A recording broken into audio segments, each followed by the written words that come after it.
سب سے پہلے میں یہ بات بتاؤں کہ یہ پریس کانفرنس میں کیوں کرنا چاہتا ہوں. یہ اس وجہ سے میں کرنا چاہ رہا ہوں کہ جب سے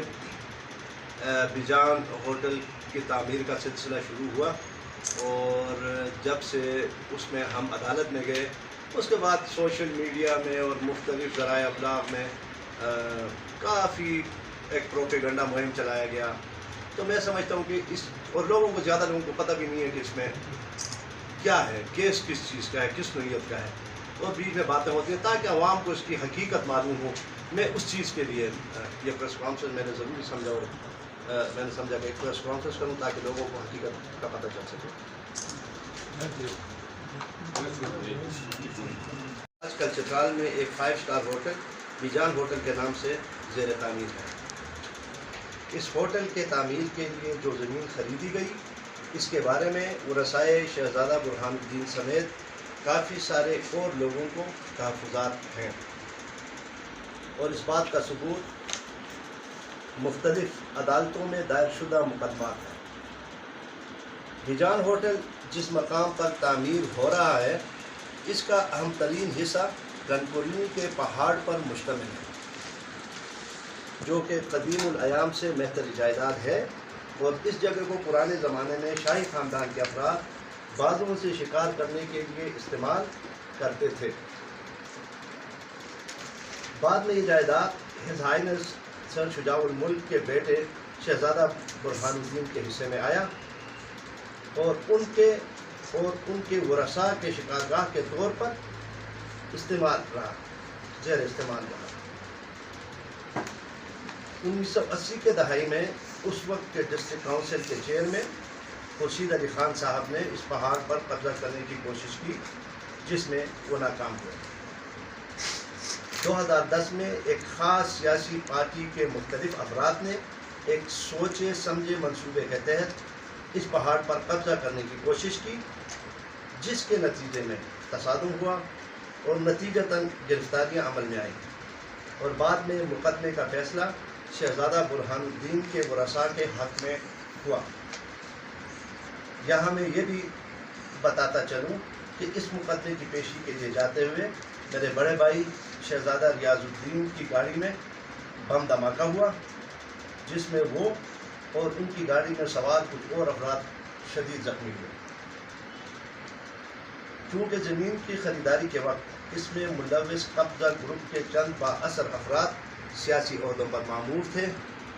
اور اس گروپ کے کچھ افراد دہشت گردانہ کارروائیوں میں بھی ملوث تھے.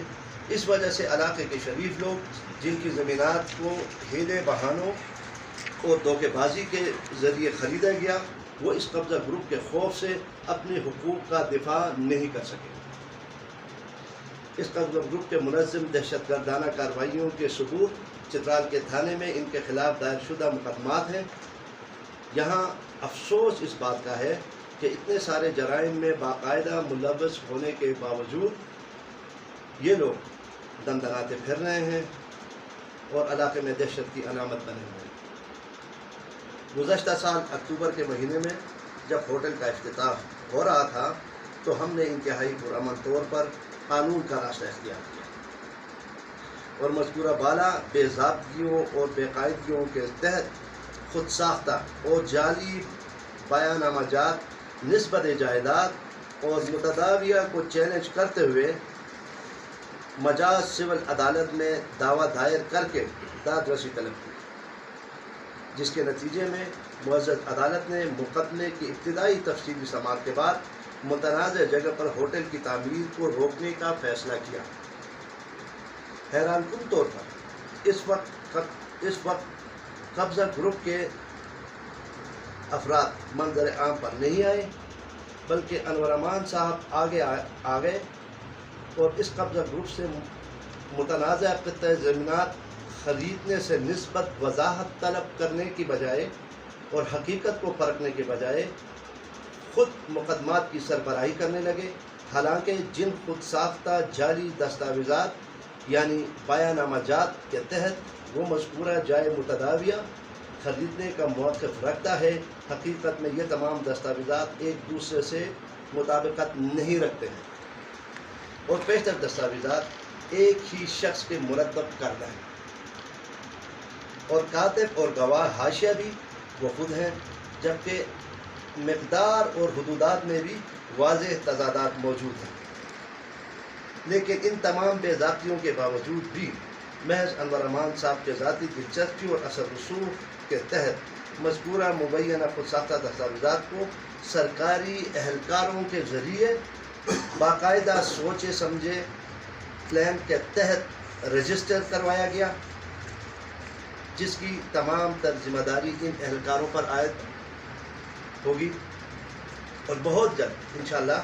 یہ تمام بے ضابطگی اور بے قاعدگیاں مجاز عدالت میں بے نقاب ہو جائیں گے،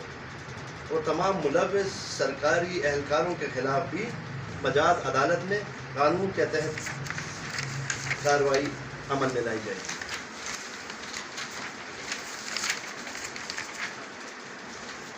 چونکہ یہ بات سب پر روزن روشن کی طرح عیاں ہے کہ انور امان صاحب پی ٹی آئی کے ڈونر ہیں، اور یہ شوکت خانم ہسپتال اور نمل یونیورسٹی کو عطیات دیتے ہیں، جس پر یقیناً کسی کو اعتراض نہیں ہو سکتا کہ ان کے ایک جمہوری حق ہے۔ لیکن جس طریقے سے انہوں نے زلفی بخاری صاحب کو استعمال کرتے ہوئے خیبر پختونخوا کی انتظامیہ پر اپنے مفادات کے تحفظ کے لیے دباؤ ڈالا، وہ نہ صرف پاکستان کے آئین بلکہ پی ٹی آئی کے منشور کے بھی سراسر خلاف ہے۔ انور امان صاحب پی ٹی آئی کے ڈونر ضرور ہیں، لیکن شاید ان سے زیادہ اہم پی ٹی آئی کے نظریاتی ورکرز اور سپورٹرز ہیں۔ ہمیں امید ہے کہ وزیر اعظم صاحب کو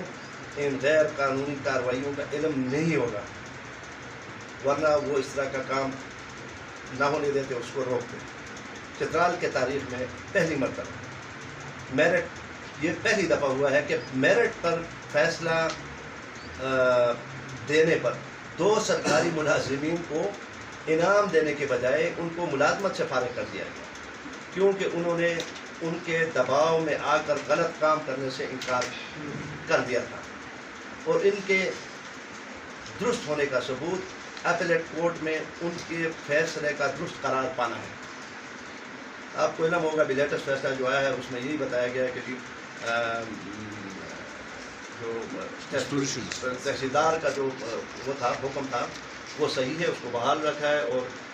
سیٹلمنٹ آفیسر کے ساتھ کا جو فیصلہ تھا اس کو کالعدم قرار دیا گیا ہے۔ یہاں یہ بات قابل ذکر ہے کہ جب ہم نے اپنے حق کا دفاع کرنے کے لیے ہوٹل کی تعمیر روکنے کے لیے عدالت سے حکم امتناعی حاصل کر لی، تو ایک باقاعدہ منصوبہ بندی کے تحت ہمارے اور ہمارے خاندان کے خلاف پرنٹ اور سوشل میڈیا پر یہ پروپیگنڈا مہم چلائی گئی کہ شاہی خاندان کے لوگ ہوٹل کی تعمیر اور چترال کی ترقی کے خلاف ہیں۔ یہاں میں اس بات کی وضاحت کرتا ہوں کہ ہمارا خاندان کسی بھی ہوٹل بشمول بھی جان ہوٹل کے تعمیر کے خلاف نہیں، بشرطیہ کہ اس میں کسی کی حق تلفی نہ ہو رہی ہو۔ ہم صرف اور صرف اپنے حق کا دفاع کر رہے ہیں۔ جس پر ڈاکہ مارا گیا ہے، اور یہ علاقے کے باشیوں کو بخوبی معلوم ہے۔